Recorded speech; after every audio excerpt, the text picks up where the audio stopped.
Olá, nós estamos aqui com o nosso podcast Cafezinho com Iracema. E hoje estou aqui com a Suzana, que vai falar sobre autismo, né, e a síndrome de Down. Mas antes, eu queria que vocês se inscrevessem no canal e dessem seu joinha.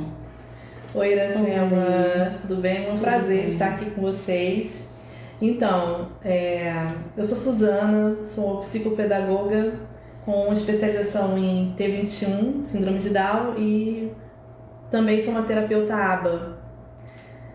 Eu queria que vocês explicassem mais o que é uma terapeuta ABA. Então, ABA é ciência, né? Para trabalhar exatamente a questão do comportamento, né? Trabalhar o comportamento da criança com TEA ou qualquer outra pessoa, criança, pessoas, né? Adultos que tenham uma dificuldade de comportamento. O ABA é a análise do comportamento aplicada. Entendo. Então, qualquer pessoa que apresente qualquer dificuldade de comportamento pode procurar o ABA para trabalhar essa questão. Eu sei. E assim, eu queria também saber que como uma mãe pode identificar se essa criança tem alguma dificuldade, um porquê que ela está apresentando esse comportamento. Então, a gente procura sempre observar as crianças com o marco de desenvolvimento delas. Então, aquela criança, né, que tem um atraso de fala, não tem um olhar, né, fixo, né, quando vocês chamam, né, um contato visual, e também não se socializa, isso já é motivo para a gente investigar, já são os alertas, né, para uma mãe começar a investigar por que a criança está tendo esse comportamento de não, né, olhar nos olhos, de não se socializar, de ter uma dificuldade, né, de, enfim, desenvolver a fala, né? Sempre esses detalhezinhos a mãe tem que observar, né? Isso. E a gente conversando, você falou sobre amamentação, né? Isso. Eu queria que você falasse isso também.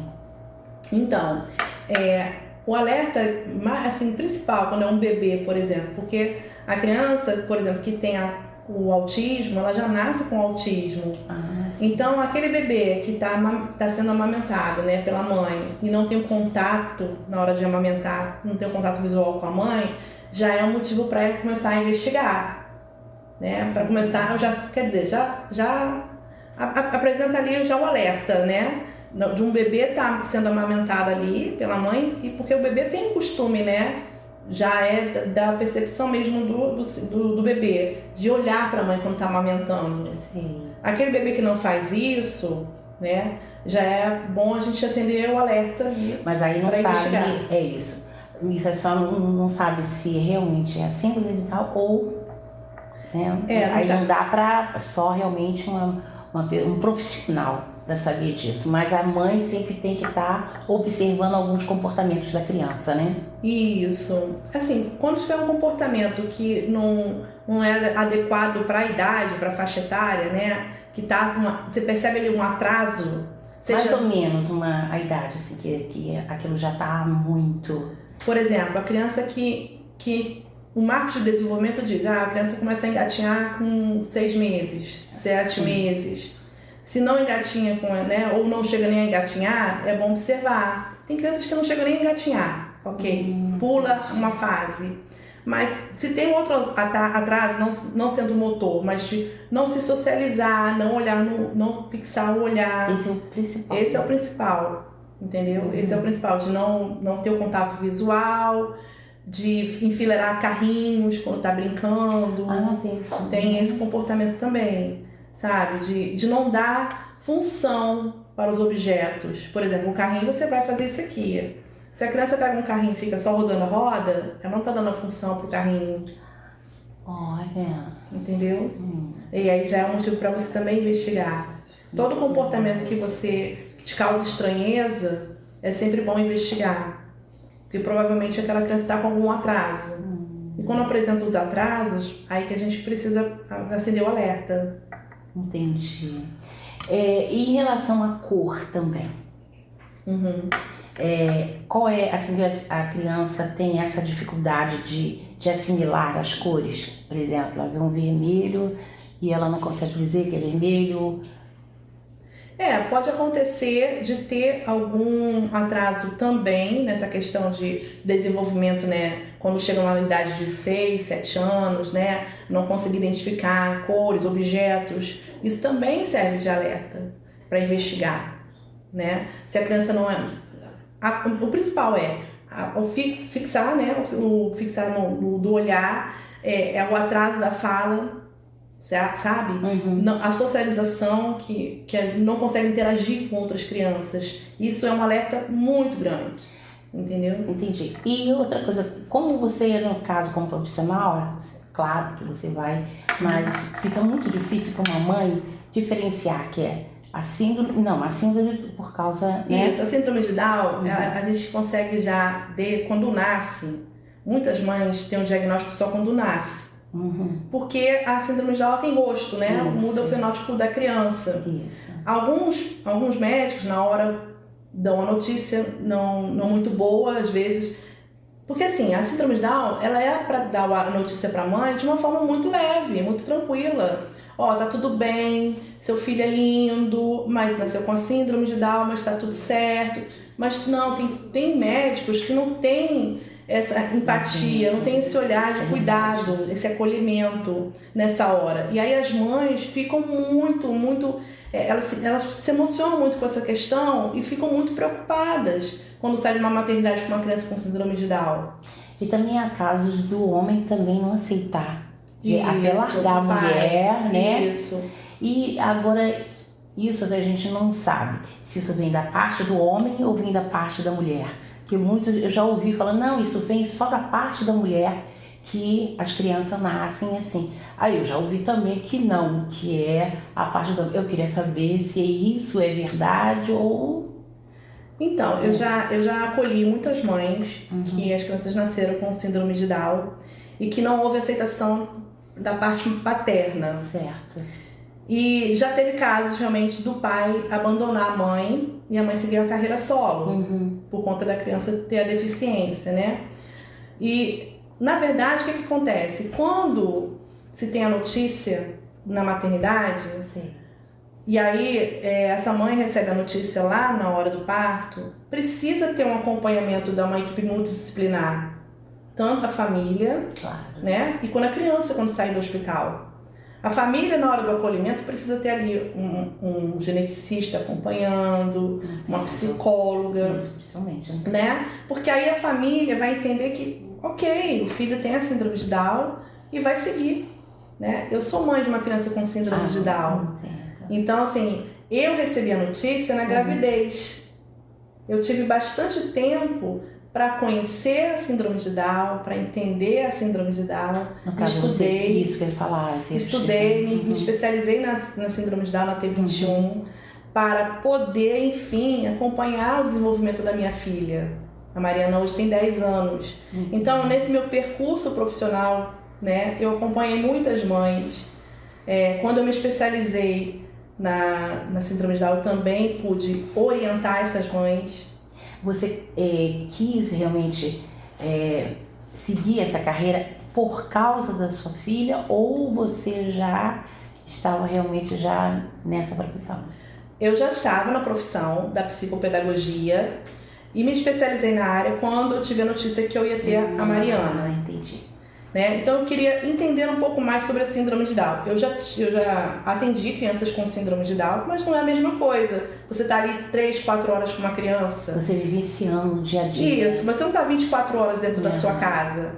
E eu queria que as mães entendessem que a terapia vai além de um consultório, né? Vai para dentro da casa dela. Verdade. E a gente precisa não só, né, acompanhar a criança no atendimento terapêutico, como também em casa. Dar continuidade àquele acompanhamento. Eu não tô falando pra mãe virar uma terapeuta, não é isso. Entendo. Eu tô falando pra mãe ter um tempo com ela ali, e o filho dela sentar e brincar. Porque o brincar já traz o desenvolvimento. Se você sentar com seu filho, que seja de meia hora, para você brincar com uma massinha, para você brincar com um jogo, para você chamar ele para esse divertimento, acaba desenvolvendo alguma coisa ali das habilidades da criança, né? Porque muitas vezes as mães que também não tem nenhum tipo de orientação, não sabe o que vai fazer. E também não vai buscar também, né? Então fica, não, ele não pode, né? Ele não pode fazer isso, ele não pode fazer aquilo. E não é por aí. Sim. Né? Hoje tem muita informação. Hoje a pessoa não vai buscar se não quiser. Isso mesmo. E eu acho que tem outros problemas que não aceitam. Tem aceitação também. Né? Tem a questão da aceitação, porque assim, a criança nasceu com síndrome de Down. Imagina aquela mãe recebendo aquela notícia diante de toda a situação que ela está tendo ali. Ela está tendo um parto, seja cesárea, seja parto normal. Ela passou por um processo ali cansativo, desgastante. E de repente chega assim, o médico fala assim, tem síndrome de Down. Como é que aceita assim? Como é que vai aceitar? Como é que vai, entendeu? Absorver isso, né? Absorver isso ao mesmo tempo, com tanta informação ao mesmo tempo. Eu entendo que é difícil naquele momento. Então, por isso que é importante ter o acompanhamento de uma equipe, sabe? Para acolher, explicar, tirar dúvidas. Mas isso não acontece. Não, infelizmente não. Vamos voltar para a realidade. Isso não acontece. Quando a Mari nasceu, praticamente eu busquei fazer esse tipo de acolhimento em alguns hospitais, né? A gente foi no hospital público ali da Barra, eu e minha irmã, fizemos esse tipo de acolhimento de algumas mães que acabaram tendo a notícia ali no parto. E a gente fez esse acolhimento das famílias, sabe? Porque eu precisava que as mães entendessem que nasceu com a síndrome de Down, mas que está tudo bem, que ela vai seguir, que vão ter algumas questões para ela realmente ter um cuidado da saúde, né? Mais especificamente por conta da trissomia, mas que iria manter o desenvolvimento da criança. Apesar de todas as questões, circunstâncias, a criança ia desenvolver. Verdade. Era só, enfim, ter os cuidados, né, da saúde, estimular, né, ficar atento ao desenvolvimento. Mas o que você acha assim, a síndrome de Down e o autismo? O que você acha mais, não digo assim, mais complicado no tratamento? Então, a síndrome de Down, ela vem com umas questões, assim, não só de estimulação, mas também metabólica, tipo organismo. Eles têm uma questão de comprometimento quanto à questão do organismo, que eles não podem certos alimentos, eles não podem comer certos alimentos, porque isso pode interferir no desenvolvimento cognitivo deles. Por exemplo... É isso que eu ia perguntar. Então, o leite tem caseína, certo? Né? Não tô falando nem da lactose, tô falando da caseína. A caseína, ela causa complicações respiratórias, gastrointestinais na criança com síndrome de Down. Olha. E isso acaba inflamando muito o intestino e ocasionando certas questões, principalmente cognitivas. Entendi. Então aquela criança com síndrome de Down, não é que ela vai ter alergia, não é uma alergia que eles apresentam um processo inflamatório mesmo, comprometendo todo o organismo deles. Então eles não podem leite, não podem glúten, isso dificulta realmente o processo deles de desenvolvimento. E aí, com isso... Mas tem assim, além do leite, tem, assim, por exemplo, frutas, algumas comidas... Frutas tudo... Pode à vontade. O que não pode realmente é nada de leite e derivados do leite. E o glúten, que é farinha branca, certo, né? Esse tipo de alimentos pode ocasionar um processo inflamatório neles ao ponto de comprometer a parte cognitiva deles. Por isso que você vê muitas crianças com esses comprometimentos para desenvolver, porque provavelmente não cuidou da alimentação. Ah, entendi. Entendeu? Entendi. E... essa é a diferença. O autismo também tem uma questão de não poder o glúten. Também? Né? Sim.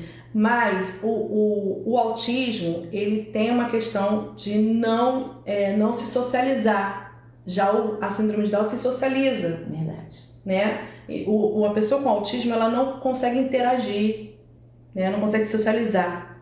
Porque ele tem um mundinho deles, né? Isso. Eles têm uma questão de estar muito... focado no que eles conseguem observar e perceber. Nem tudo eles conseguem. Eles não conseguem filtrar tudo ao mesmo tempo. Muita informação... Eles têm uma limitação, né? Não pode ter muita informação. Muita informação para eles causa um certo desconforto e aí acaba acontecendo um comportamento inadequado. Então, por exemplo, eles ficam confusos, ficam mais agitados. Isso. É porque eles estão perdidos em tanta informação. Exatamente. Você imagina eles entrarem num ambiente onde tem som, onde tem situações visuais muito chamativas. Isso tudo, para ele prestar atenção em tudo ao mesmo tempo, ele não consegue. Por isso acontece o comportamento inadequado. Entendi. Eu queria que você me dissesse assim, como vai ser realmente a vida de uma criança com síndrome de Down? Então, a criança que nasce com síndrome de Down, ela vai receber o atendimento, né, da equipe multidisciplinar para enfim ser estimulada, certo? Então, à medida que ela for desenvolvendo, ela vai sendo acompanhada, vai virar uma criança, vai virar um jovem, um adolescente, um adulto. Uma vida quase normal. Uma vida praticamente normal. Porque o que acontece? Para você, enfim, dizer que aquela pessoa vai desenvolver, você precisa estimulá-la. E também o acompanhamento, né? O acompanhamento. Então, assim, a pessoa com síndrome de Down, o jovem com síndrome de Down, ele vai ter uma vida com autonomia, independente, ou vai precisar sempre de uma pessoa para poder fazer tudo para ele? Não.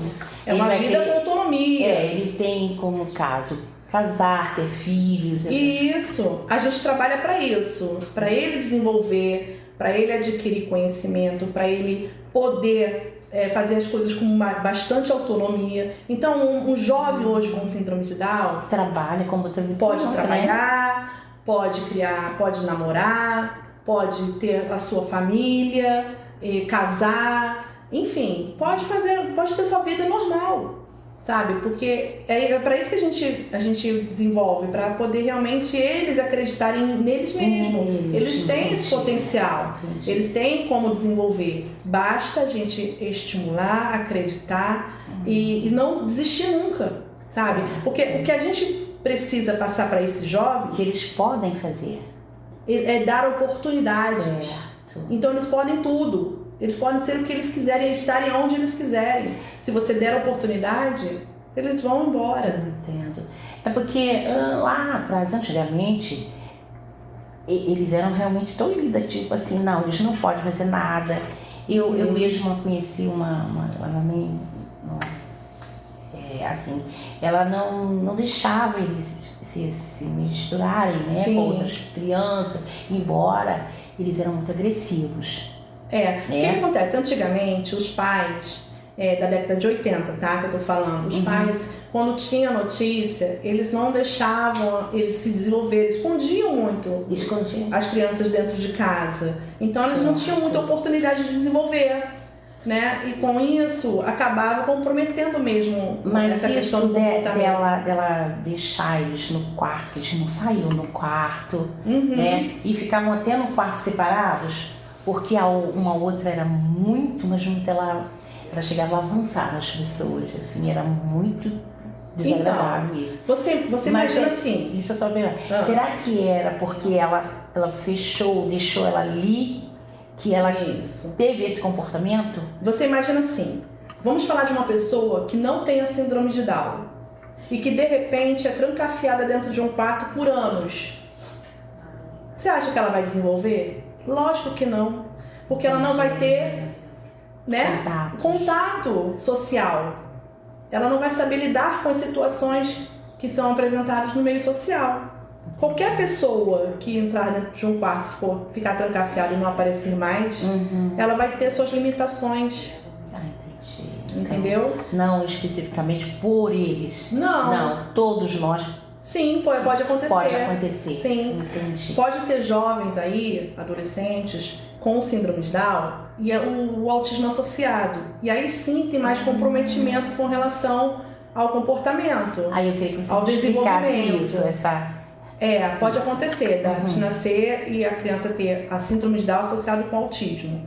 E aí o comprometimento realmente é um pouco maior. Mas isso não quer dizer que ela não vai desenvolver. Então, se ela for bem acompanhada, com, né, a família, enfim, acompanhar o desenvolvimento, colocar na terapia, nas terapias que precisam ser acompanhadas, a criança desenvolve, né? Mesmo não sendo verbal. Então, assim, existe uma comunicação, não precisa ser só da fala. Entendi. Sabe? Então, a forma como a gente fala assim da questão da criança com síndrome de Down associada ao autismo é amplo demais. São várias etapas, entendeu? Entendi. Mas um jovem que tenha só síndrome de Down, não tem nada associado. A gente conhece muitos por aí que casam, que têm a sua vida independente, que fazem faculdade, entendeu? Entendi. São capazes de tudo. De tudo. Basta só dar oportunidade, além de acompanhamento do desenvolvimento deles. E você tem algum projeto, alguma coisa que eu queria que você falasse? Isso, eu ia falar isso. Então, eu tenho um projeto, sim, eu acompanho muitas mães que têm crianças com síndrome de Down e acabo acompanhando essas mães para orientar, tá, sobre a questão comportamental, sobre a questão de desenvolvimento, sobre a questão de, enfim, dar autonomia a essas crianças, porque elas precisam muito, porque vão crescer, vão ser adolescentes, vão ser jovens, vão precisar dessa autonomia. Então, assim, eu tenho uma página no Instagram, que eu também faço muitas atividades ali para justamente dar como sugestões e dicas para as mães de como trabalhar em casa com as crianças. Isso é muito bom. Entendeu? Então, assim, eu tendo a minha filha em casa, eu vou ter propriedade para conversar e entender a situação delas e os problemas que elas puderem me apresentar e como a gente pode, enfim, solucionar. Porque você também está passando. Vivencio. Né? Então eu acho que é bem melhor ainda, né? Sim. Porque a pessoa chega uma mãe perdida, né? Isso. E você vai acalmar, você vai passar a sua experiência para ela. Porque, por exemplo, eu tenho colegas da minha área que não tem uma criança com síndrome de Down, só tem a psicopedagogia. E aí vai acolher aquela família, mas não vai ter a vivência. Uma base. Por mais que a colega tenha todas as especializações, ela não tem aquela base de vivência. Não tem. Né? Então, eu tendo essa base, eu consigo entender melhor o dia a dia daquela mãe. Aquela mãe que sai para a rua, aquela mãe que vai trabalhar, aquela mãe que cuida da criança, aquela mãe que vai para terapia com a criança. Porque eu passo por isso. Todos os dias eu trabalho, eu acompanho minha filha nas terapias, eu chego em casa e vejo o acompanhamento pedagógico dela, escolar. Porque você está ali perto e analisando o comportamento dela ali. Isso aí, né? Isso aí. Então, toda dificuldade que a mãe apresenta, eu já sei qual é. Porque eu também já passei por isso, porque eu também já vivi, eu já tenho essa experiência, eu já posso dizer o que está acontecendo. Mesmo sendo mães de jovens, porque aí a gente fala assim, você tem experiência até a criança de 10 anos, porque tua filha tem 10 anos.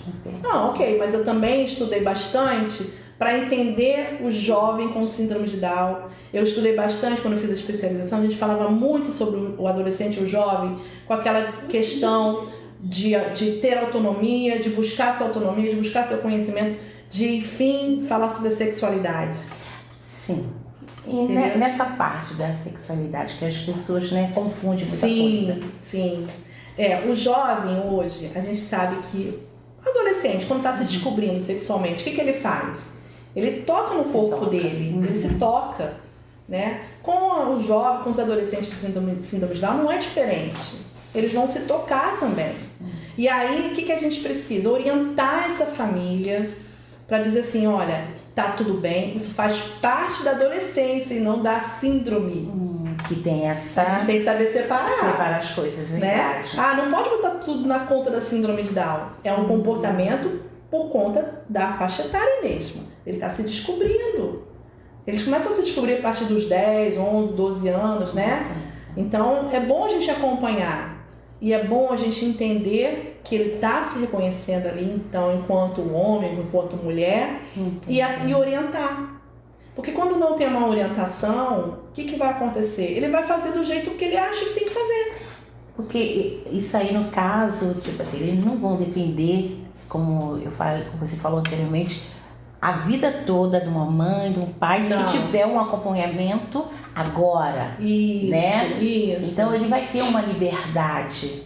Vai chegar num ponto que ele, não, eu já sei, isso é assim, Exatamente. É dessa forma? Exatamente. E, Iracema, a gente está avançando muito nessa questão da vida, né, da pessoa com síndrome. A gente tem avançado muito cientificamente, comportamental, a gente tem avançado bastante. Então, os jovens hoje, né, que estão vindo lá da década de 80 hoje, eles estão começando a desenvolver a autonomia deles por conta do que a gente está evoluindo, do que a gente está conquistando, né, agora no século XXI.